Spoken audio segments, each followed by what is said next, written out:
ఇదిలా ఉంటే శంషాబాద్ ఎయిర్పోర్ట్ కూడా బాంబు కలకలము అదైంది. సో ఇదే నేపథ్యంలో చాలా చోట్ల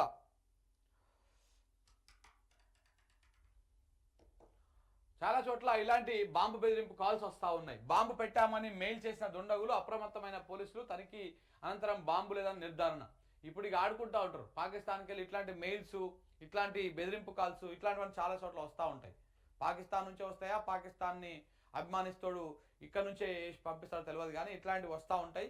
సో కాబట్టి కొంత అప్రమత్తంగా ఉండాలి. ఇట్లా వస్తున్నాయి కదా అని చెప్పేసి మనం లైట్ కూడా తీసుకోవాల్సిన అవసరం లేదు. 100% కొంత అప్రమత్తంగా ఉండాలి.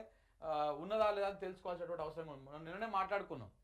ఈ సమయం లోపల ప్రయాణాలు కానీ, ఈ సమయం లోపల ఎక్కడికైనా తీర్థయాత్రలు కానీ ఇట్లాంటివి ఉంటే బంద్ పెట్టుకోండి ఎట్టి పరిస్థితుల్లో. ఎందుకంటే ఈ యుద్ధ వాతావరణం ముగిసిందాక ఇలాంటివి ఏవి పెట్టుకోకపోవడమే ఉత్తమం. ఇలాంటివి పెట్టుకున్నాం అంటే లేనిపోని రిస్క్ ఎందుకు. మనం ఇప్పుడు ఆల్రెడీ బార్డర్లో చూస్తున్నాం, 4 రాష్ట్రాల్లో సాయంత్రం కాగానే బ్లాక్అవుట్ అయిపోతూ ఉన్నాయి. అంటే కనీసం లైట్లు ఆన్ చేయకుండా అన్ని లైట్లన్నీ ఆఫ్ చేసుకొని మొత్తం చిమ్మని చీకట్లా ఉండాల్సినటువంటి పరిస్థితి ఉంది. శత్రుదేశం పాకిస్తాను ఏ అవకాశం దొరికినా వదలకుండా మన మీద దాడి చేసేందుకు ప్రయత్నాలు చేస్తూ ఉన్నది. కాబట్టి ఈ సమయం లోపల మనం జాగ్రత్తగా ఉండాలి. అంటే ఇక్కడ మరి దక్షిణ భారతదేశం మీద దాడి చేసేంత సినిమా పాకిస్తాన్కు లేకపోవచ్చు, మరి ఈ తెలుగు రాష్ట్రాల మీదనో లేకపోతే ఇటు సైడ్ ఎంతసేపు ఆ బార్డర్ మీదనే ప్రయత్నాలు చేస్తాం. ఇప్పటికే ఢిల్లీ టార్గెటెడ్గా కొన్ని మిసైల్స్ని ప్రయోగిస్తూ ఉంది. ఢిల్లీ, హర్యానా బార్డర్ కొంత దగ్గరగా ఉంటాయి కాబట్టి ఆ ఢిల్లీకి హర్యానా మీద బాంబులు ఏదన్నటువంటి ప్రయత్నం చేస్తామని ఢిల్లీలో వేసి భారతదేశం రాజధానిలోనే మేము బాంబులు వేసినాం అనేటువంటి ఒక దానికోసము ప్రయత్నం చేస్తూ ఉంది. కానీ మన ఆర్మీ కానీ మన వాయుసేనలు కానీ విజయవంతంగా వాటిని సమర్థవంతంగా వాటిని తిప్పికొడతా ఉన్నాయి.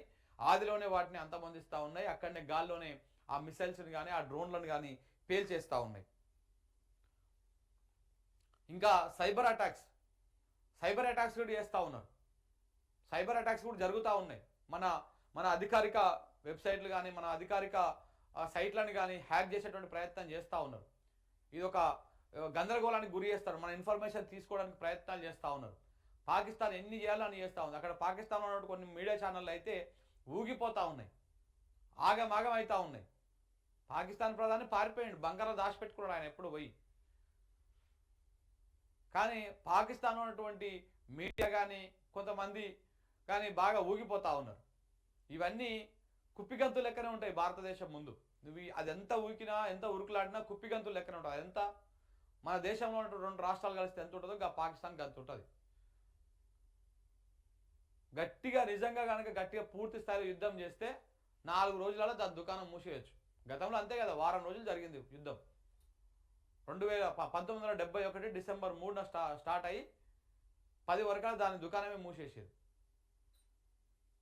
చివరికి తోక ముడుచుకొని బహిరంగంగా మేము కాల్పులను విరమించుకుంటాం, మేము తుపాకులు విడుస్తున్నాము, మేము యుద్ధం చేయట్లేదని చెప్పేసి బహిరంగంగా క్షమాపణలు చెప్పే విధంగా లొంగిపోయింది పాకిస్తాన్.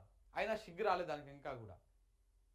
అప్పుడు తూర్పు పాకిస్తాన్గా ఉన్నటువంటి బంగ్లాదేశ్ మీద వీళ్ళ అరాచకాలు తట్టుకోలేక ఇండియా బంగ్లాదేశ్కి సపోర్ట్ చేసింది. అప్పుడు ఆ యుద్ధంలోనే బంగ్లాదేశ్ ఏర్పడింది. ఇప్పుడు వీళ్ళు ఇట్లనే కథలు పడరా అంటే పాకిస్తాన్ 2 ముక్కలు అవుతుంది, బలూచిస్తాన్ సపరేట్ ఇంకొక దేశం అవుతుంది, మనకు ఒక మిత్ర దేశంగా మిగిలిపోతుంది. అది పాకిస్తాన్ ఒక ఈక లెక్క ఇట్లా పొడుగులా ఉండాల్సి వస్తుంది. అసలైన పార్ట్ మొత్తం ఇటు పోతుంది బలూచిస్తాన్.